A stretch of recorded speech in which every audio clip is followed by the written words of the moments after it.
The shape's there. The density's coming along more. I'm just, to be honest, man, I'm just having freaking fun, dude. All right, let's go.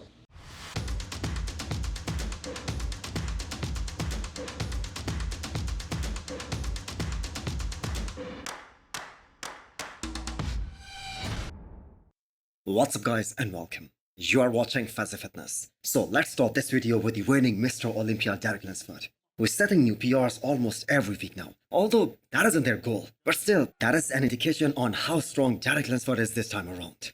So only a few more weeks left till this offseason finally ends. But the kind of condition that Derek stayed in throughout this year, especially the way he showed up at the Pittsburgh Pro guest posing this time, everyone who knows bodybuilding will agree that he doesn't need to rush into anything special in terms of diet, in terms of cardio. Especially he doesn't need to start this prep early, since his condition looks really solid. What I'm trying to say is that if Derek can have this much separation in his quads after a brutal leg workout, I have to say the competition needs to worry a little. And that is just the off-season look. Now I believe we can all agree on one thing, that we haven't seen the best of Derek on the stage just yet. And as he builds up more size, more thickness, more density, he's gonna look a lot more impressive on the stage. His legs in particular were the area where the judges wanted him to work the most. And I have to say, as of right now, his legs are looking absolutely massive, really big. Now how much of this volume will he be able to retain once he diets down, once he gets into that contest-ready condition to defend his Mr. Olympia title? Well, only time will tell,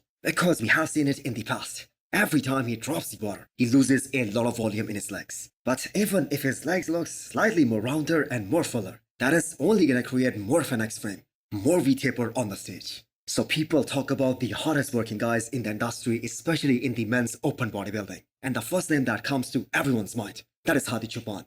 And Nick Walker also falls in that category. And whether you are a Nick Walker fan or not, there is a mutual agreement that Nick Walker is definitely one of the most dedicated and regimented guy in the men's open bodybuilding. But I think Derek should be in that same category as well. When was the last time in 2 years any one of us saw Derek out of shape? He is always grinding very hard, always making improvements, and it is gonna take something very special to dethrone this guy.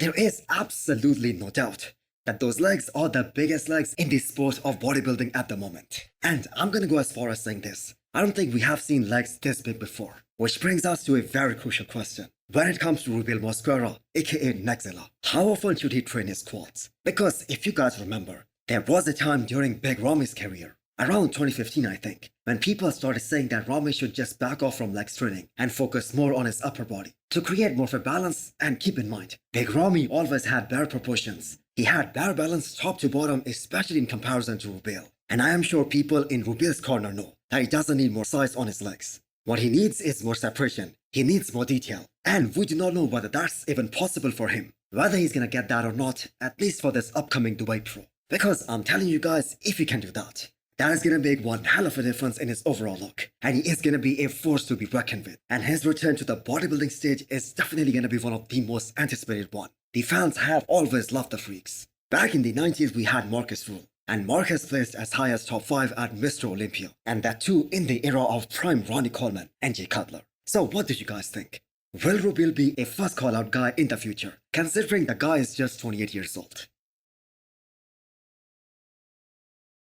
So will anyone be able to stop the former classic physique Mr. Olympia from winning Dubai Pro and a huge first place check of 60 grand? So Breon Ansley made a very smart decision by opting to do this show. Because the way classic physique has been progressing, it is very highly unlikely that Breon is ever gonna be Mr. Olympia again. I don't think he can ever beat guys like Chris Bumstead, Wesley Wiesers, or even Ramondino. So unless some of these above mentioned guys, they come in off, or they do not compete, the chances of him cracking even top 3, they are very minimal at this point. And not to forget, Urs Lashinsky has been beating Breon for the last 2 years. And the only time Breon was actually able to beat Urs was at this past Orange Classic UK. So I believe the fight at this year's Mr. Olympia, that is gonna be extremely close between these two guys, Breon and Urs.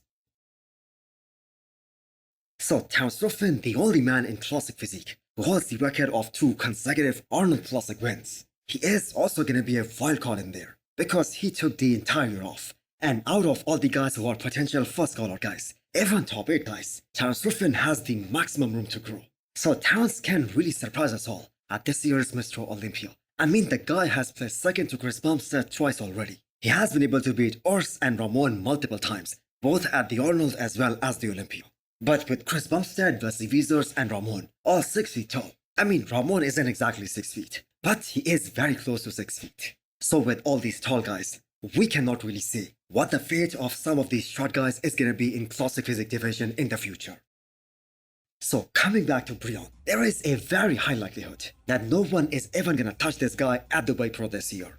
He looks to be in a great form at 8 weeks out. So Michael the Bull is probably gonna be one of the biggest competition in Dubai. And Breon has already beat him twice this year. So what's really interesting is that the prize money for the runner-up is also $30,000, which is equal to what Nick Walker won at this New York Pro. So even the second place finisher is gonna win a big amount there.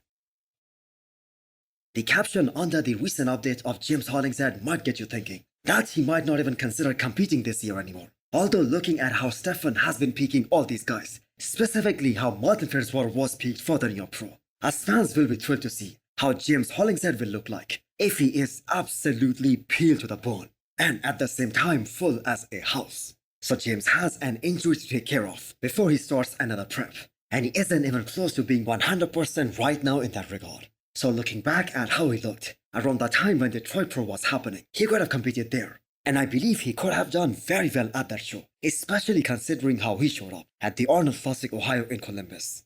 But now it's his time to relax a bit, give his body a much needed break, some rest, because the prep he did for the Arnold Classic was a long one, almost 20 weeks. So we could see James representing his country at UK Pro. That is scheduled less than 4 weeks out of Mr. Olympia. But since Hunter Labrada is doing that show, James just cannot rely on that one, especially if he wants to get to the Olympia stage this year.